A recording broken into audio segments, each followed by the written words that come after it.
Another C63 for checkup, 2012. Actually, it's like the previous one. This is coupe. It's 2013, but it's October of 2012, the production date. Let's see the mileage in kilometers. It's 84,480, and this time I have the camera. It's been charged. That's a good thing. Okay, let's see what are we gonna see on this car. Let's first put on the jack to see down what's going on. Brakes, suspension, engine mount, transmission mount, and a couple of other stuff. Then we're gonna plug it on the diagnostic tool. From here up, yeah, later from here up. Open the spark plug, see the inside the camshafts and stuff like that. Let's start.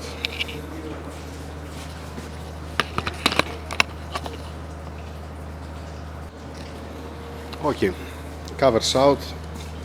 Good news, they don't have any, they're not wet. It's slightly, but there's nothing because also for the air condition, that's coming out. 1 second. The air condition is from here, from this spot. Focus. From here there is one. No, somebody opened the transmission here. You can see that they put sealant. You have never applied sealant here. You put the new sealant, finish the story. Okay, let's start from the beginning. Here, front. So, what we have here one bracket for the oil cooler. This is for the power steering line, and this is for the oil cooler. This is bent. Then we have some marks here on the lower arm. The bush, yeah, it's okay. I don't think it's gonna make any sound or something. Then stabilizer bar links, classic, like always.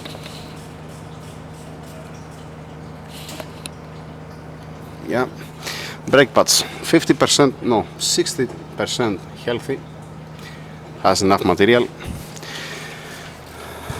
Passenger side, this arm is brand new and has also one mark here. I don't know why, what they did here. Same story from the brake pads, from that side, everything is fine.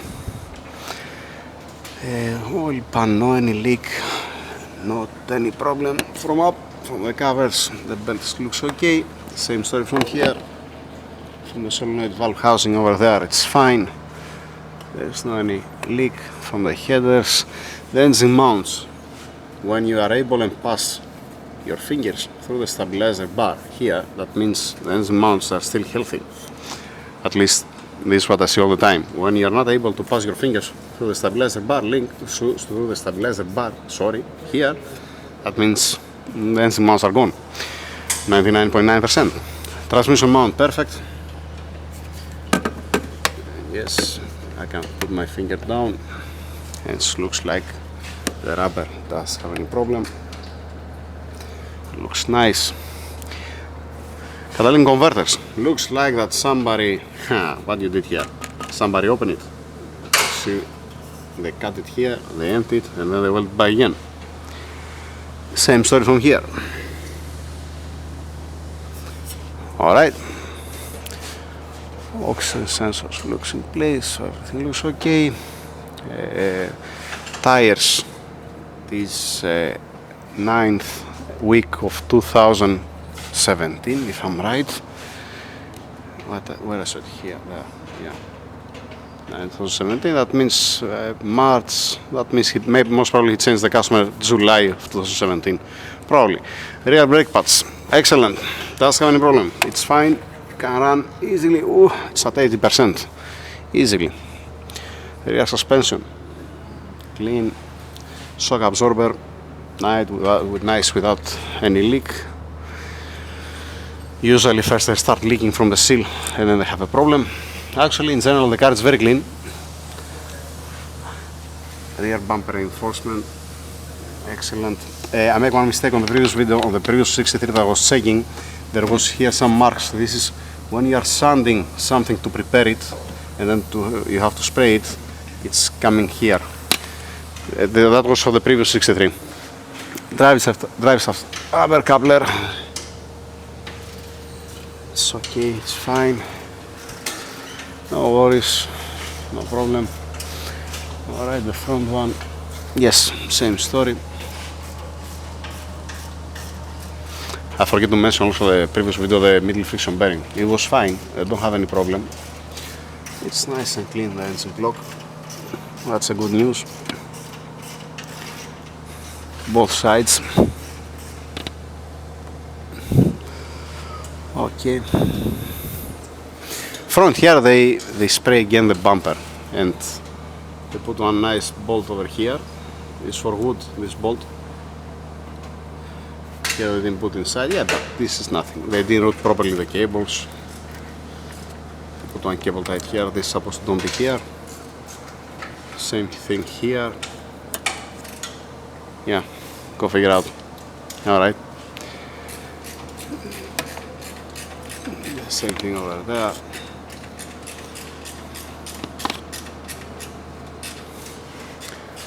Yes.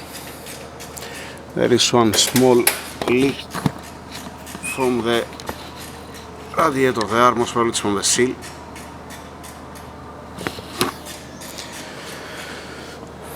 But this not continue. It's not. Yeah, you can see them there up on the lower post. One's there, and the other one is over there.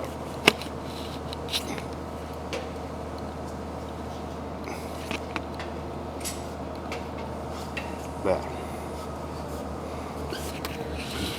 Okay. Yeah, let me grab the crowbar, start writing down the rest of the things. See also the middle friction bearing, move the drive shaft up and down, and continue. Yeah, continue.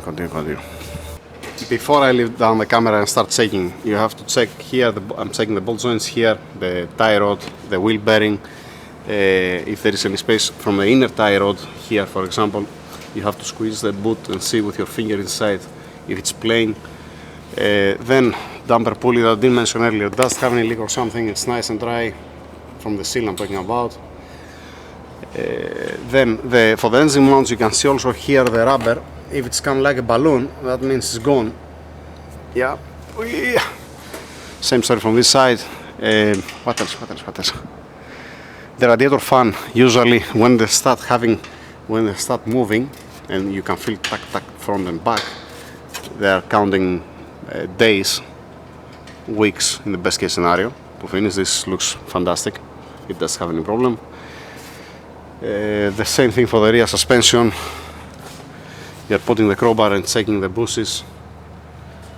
But this, as I said before, I'm not an octopus. I cannot hold the camera and the light at the same time, so I have to leave this down and make the rest and continue the checking. Yeah, because you don't see on the camera, this doesn't mean that I'm not checking it. Yeah, continue. Now on the specific C63, because not like the previous one that was 180,000 kilometers, it was high mileage car. High. No, it was not high, but it was high for the camshafts. I was 99% sure on the previous one that there was a problem with for the intake camshafts. Now in this case, since I saw that the catalytic converters, they are not catalytic converters anymore, they are just only one pipe, and need to tune the car to turn off the secondary oxygen sensors, and at the same time you can turn off the secondary rejection pump, because it doesn't make any sense to blow fresh air through the valves to activate the catalytic converters, because very simply they are not existing. I make first one health report.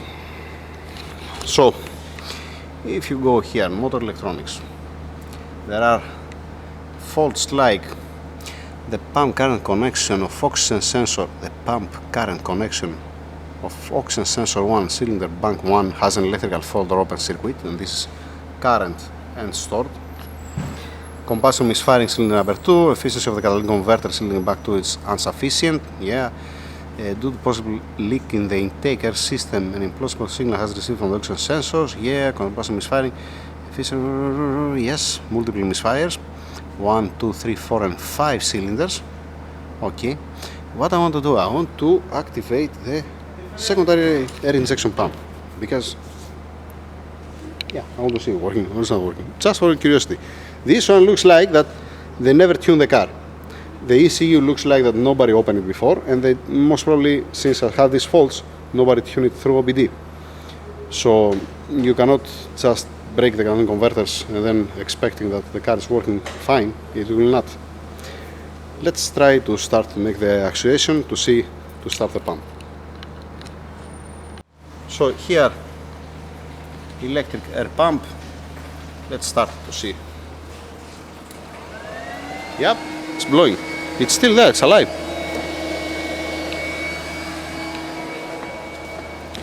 Alright, let's switch it off. Alright. Now, I'm gonna clear all the faults. First I want to see also the rest of the faults. I'm gonna clear all the faults and then I'm gonna see on the cold start what's going on with the car, because I want to see the values of the oxygen sensors, primary and secondary. Another one friend, he mentioned that there is a problem with the fuel injectors. Maybe in another country. Here I never see a failure for the fuel injectors on the M156. I mean, there is a customer right now that has 280,000 kilometers. It's from 2010, I think the car, 2008, I don't remember which model, and it's still running fine without an issue. So in this country, maybe it's the fuel, maybe I have no clue what. I didn't face any issue with the fuel injectors, just to be clear. Let's continue. Who knows? Maybe we're gonna see a problem with fuel injectors on this car. Continue. Now I have cleared all the faults from the ECU. I start monitoring here to see if it comes back again any fault, and it looks like that there is no any fault. Now from this point I'm starting. See, it's not coming back anything. On the fault counter now for a misfire, we have misfire on the number 2, 4, 7 and 8 cylinder. The specific engine, it's running smooth, it doesn't have any sound, so I have no reason to open the covers on this low mileage. I have one fault that's still coming.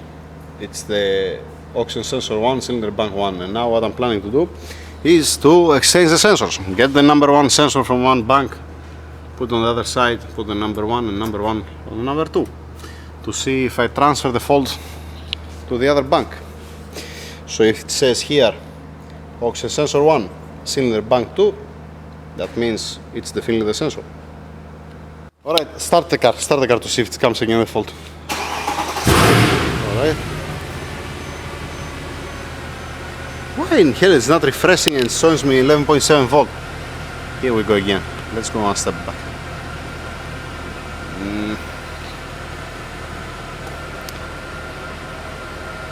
Yeah, the status of ignition cannot be perfect. Thank you. Yeah, go back again.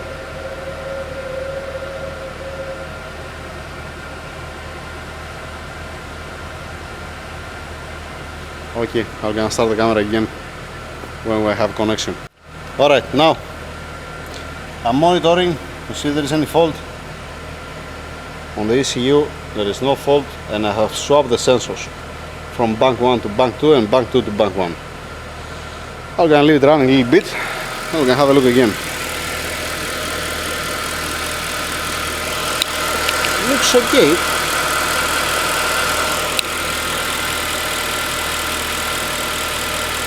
There are some vibrations, but that's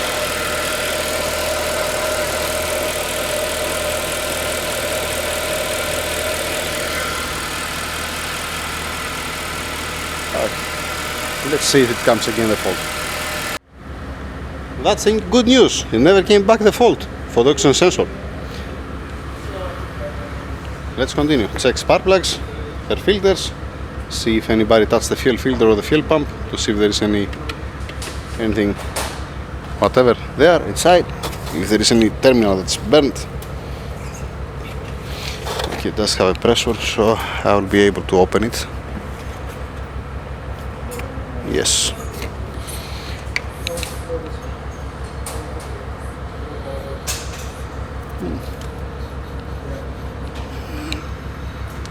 Smells like coolant, looks like coolant. Just only it's showing. Check it. Just only the leak what I saw here from the radiator hose. Looks like that's not in place. Let's see. From down you see that there is a leak, and from down up here you see that it's not in place. Take a look. What kind of disaster is that? It's not in place. It's halfway open. And the other one down over there, it's not leaking. This here up, it's leaking on the small hose. Hector, reminds you something that? You remember that? Take a look at the upper radiator hose. See that? Yeah. Actually, this is the lower, but okay. You see that it's not inside? Yes. It's leaking. Yeah, it's leaking, and also the seal to be changed. Yeah, alright. The seal. First we're gonna write the seal. I hope it don't be all the radiator and crack or something. If we are gentle with that, we can take care of this. Alright, yes. The seal. I don't know if you can see on the camera clearly what I'm talking about.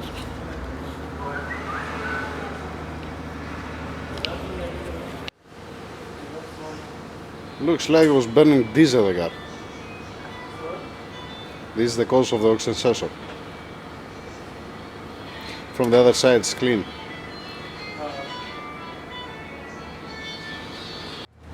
So, what do we have up to now? Front stabilizer bar link left and right, radiator hose passenger side, need to change the seal, engine oil filter plus reset the service light, aftermarket air filters optional if you want the customer, actually even the rest if you want the customer, spark plugs 8 pieces, from tuning need to turn off the secondary air injection pump and the secondary oxygen sensors. And that's it. That's all for this car. Thank you very much. Even, by the way, I didn't mention anything about the battery. The battery is a fresh battery. It's 2017, I think. It was a stamp on it. It's perfect. That's why I have opened the booting back over there. But I just forget to put it on the camera. That's it. Thank you very much.